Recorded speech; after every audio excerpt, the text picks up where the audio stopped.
playing is learning, learning is playing. It's important because it builds your little one's social, emotional, and cognitive skills, which use your words and you're talking to an adult. Oh, I'm angry because this happened. And what do you do in that moment? Let Kids Play podcast. All right. It's Nyetta here, your host of Let Kids Play podcast. We're here with another episode to help you stay-at-home moms teach your little ones at home. So today we're talking about why we use play with learning. Why is learning through play important? Why is it beneficial? Why do we play and learn and play and learn and play? You get the picture. All right. So there are three reasons, and it's up close like this because my glasses, I don't have my glasses. So there are three reasons that I love to incorporate play for kids under 5. It builds their social skills. It enhances their social skills, their emotional skills, and their cognitive skills. So we just talked about social, meaning their language, communication, their emotions. So that's how they're feeling on the inside. Cognitive is how their brain works, using the left brain, right brain, midline, crossing, all that stuff to develop a well-rounded child. So that's why play is important. And this episode will be short. And again, I'm giving you all, I don't know, I might give you a break, I might not. I haven't decided if you're gonna have homework this episode. I usually give homework. So far, you've only had one night of no homework. I usually don't believe in homework for the kids, but for you, I'm making an exception. You need homework.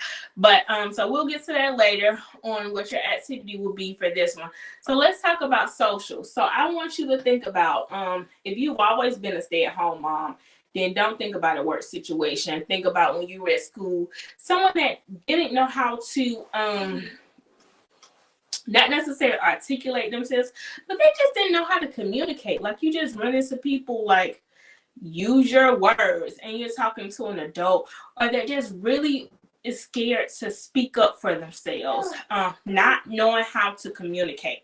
So that starts young. Like it took me 25 plus years to figure out how to speak up for myself, how to communicate, and then 30 plus to figure out my emotions. But we'll get into that later. We're not here to talk about me and what I had to figure out in life. So communicating and those social skills, that goes into play because role playing, interactive play, pretend play, dramatic play, all that stuff prepares them on how to speak and communicate and how to socialize with others. Even being at home, it makes them excited when they see other kids. When we go to the park, my little one is like, hey, I'm here. It's so funny, so cute, and sometimes it's like, oh, it's embarrassing. But you create a social butterfly when you're doing play, you're having fun, and you realize the world is just this wonderful place. They're blind to how cold the world can be because they're so focused on playing and having fun, and everyone is just such a joy, and you just know how to communicate. Even with my daughter, she was really, really, really shy, but I see the more we play, the more we communicate, the more we talk about things, and the more we homeschool. Now she's able to like go up to the librarian and talk to them on her own with me standing in a distance versus me talking for her. She's proud to use her voice because, believe it or not, some of my kids are afraid to use their voices.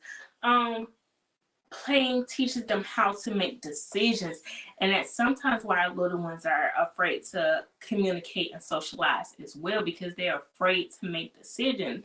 So playing with learning through play teaches them to be confident in their decisions and teaches them how to have an opinion about what they're learning about because they're playing. So that was the first thing. So the second thing was emotions. Oh my God, play. Play helps with emotions because it helps them understand how to get control of their bodies, how to take a deep breath and slow down, And then when we're playing, we're like, oh, make a silly face. Oh, sad, confused, happy, excited.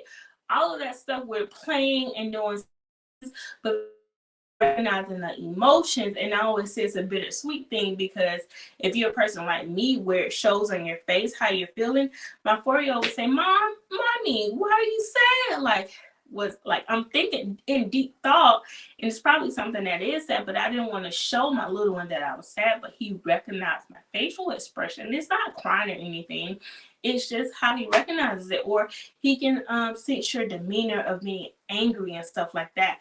And that's just from us doing silly faces and playing about, oh, I'm angry because this happened, and what do you do in that moment.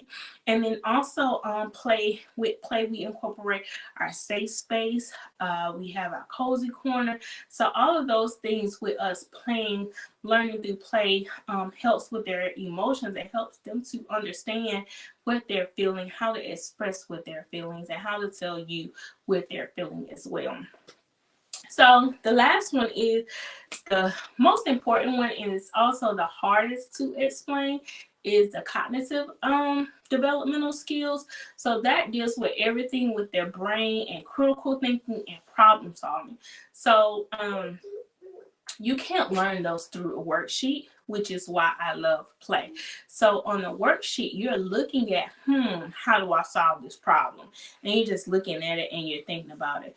But the best way to learn is for you to use your multiple senses. So not only are you looking at it, you're using your hands to solve this problem. So say like, if you're doing subtraction, I wouldn't put 5 minus 3 on a worksheet in front of my little ones.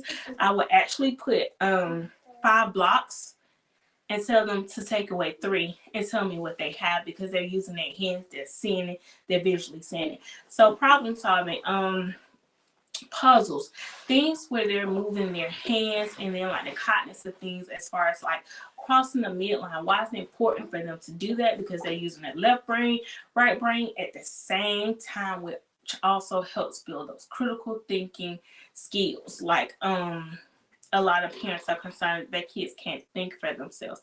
That's why they can't learn to think for themselves through a worksheet. They need to be interactive, playing, hands-on activities for them to learn those skills. Okay, so I've decided, you all have homework. So your activity assignment, and your activity assignment is to, because I give you the activities to do. So your activity assignment is to tell me one thing that you did from the list that I'm going to drop with the link below with your little one. Just one thing that you did from the list of ideas that I'm dropping below for you. It could be anything. I've already, in previous episodes, you can go back, I already gave you ideas for fine motor, gross motor, questions of the day. So actually drop ideas on how to work on your so we have a Play-Doh emotions mat too. So I'll give you 10 ideas on midline activities, and then you drop in the comments below on which one you did. That's your activity assignment. Which midline activity did you do with your little ones after watching this episode? So that's all I have for you all today. Remember, playing is learning, learning is playing.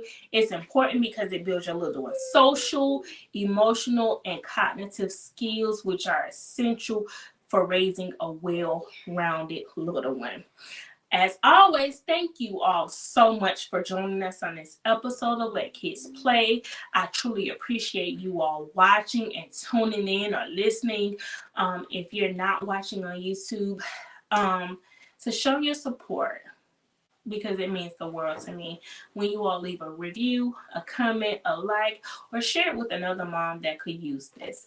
So again, thank you so much. Until next time on Let Kids Play podcast.